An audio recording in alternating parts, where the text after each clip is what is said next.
ছবিটা দিয়ে শুধু টাচ করবেন। এরকম পোস্টার তৈরি হয়ে যাবে। পোস্টার তৈরি করে যদি ফেসবুকে আপলোড দেন, হোয়াটসঅ্যাপে, ইমোতে স্টোরি দেন, সবাই হা করে তাকায় থাকবে আর লাইক দিবে। এখন শুধু টাচ করবেন, তৈরি হয়ে যাবে। শুধু ঈদ মোবারকের পোস্টার না, বিভিন্ন দিবসের পোস্টার তৈরি করতে পারবেন।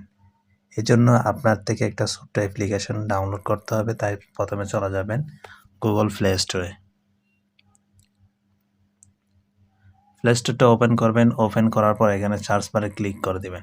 সার্চ বারে লিখবেন ঈদ মুবারক পোস্টার। এখান থেকে আপনি এই লোগোটা দেখে আপনি ইনস্টল করে নেবেন। ইনস্টল হয়ে গেলে আপনি ওপেনে ক্লিক করে দিবেন। ওপেনে ক্লিক করার পর আপনার এখানে যদি অ্যালাউ চায় তাহলে অ্যালাউ দিয়ে দিবেন।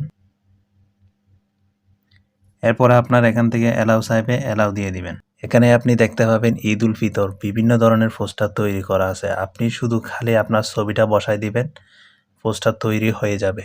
তো আপনি এখানে দেখতে পারবেন জুমা মুবারক, মাহে রমজান, 21শে ফেব্রুয়ারি, শবে বরাত, লাইলাতুল কদর, ঈদুল আজহা, বাংলা নববর্ষ, 26শে মার্চ, ক্যাটাগরি চান না কেন এখানে ক্লিক করবেন, শুধু চলে আসবে। ঈদ উল ফিতরের আপনি পোস্টার যেভাবে তৈরি করবেন, আপনি এখান থেকে পোস্টার সিলেক্ট করবেন। সিলেক্ট করার পর আপনি এখানে এই পোস্টারটাতে টাচ করবেন। টাচ করার পর আপনি এখানে আনলক নামে যে অপশন দেখতে পাবেন, এই অপশনটাতে ক্লিক করে দিবেন। এই অপশনটাতে ক্লিক করার পর আপনি এখান থেকে ওপেন নাও এই অপশনটাতে ক্লিক করবেন। এই অপশনটাতে ক্লিক করার পর আপনি এখানে দেখতে পাবেন আপনার গ্যালারি থেকে যে ছবিটা দিতে যাচ্ছেন, তাই এখানে গ্যালারিতে ক্লিক করে দিবেন। এরপর এখান থেকে আপনি যে কোনো একটা ব্রাউজার সিলেক্ট করবেন, এরপরে অলওয়েজে দিয়ে দিবেন। এরপর আপনি ডান অপশনে ক্লিক করার পর এখান থেকে আপনার ছবিটা বসিয়ে দিবেন। জুম করে শুধু আপনি আপনার ছবিটা বসিয়ে দিবেন। এরপর এটা পোস্টারটা তৈরি হয়ে যাবে। এরপর আপনি এখানে দেখতে পাবেন আপনার নাম লিখুন।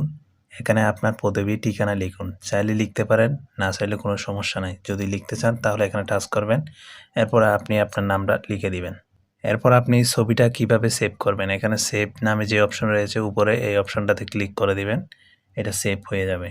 আপনি যদি আমার চ্যানেলে নতুন দর্শক হয়ে থাকেন, চ্যানেলটাকে সাবস্ক্রাইব করে ভিডিওতে একটা লাইক দিয়ে পাশে থাকবেন। আল্লাহ হাফেজ।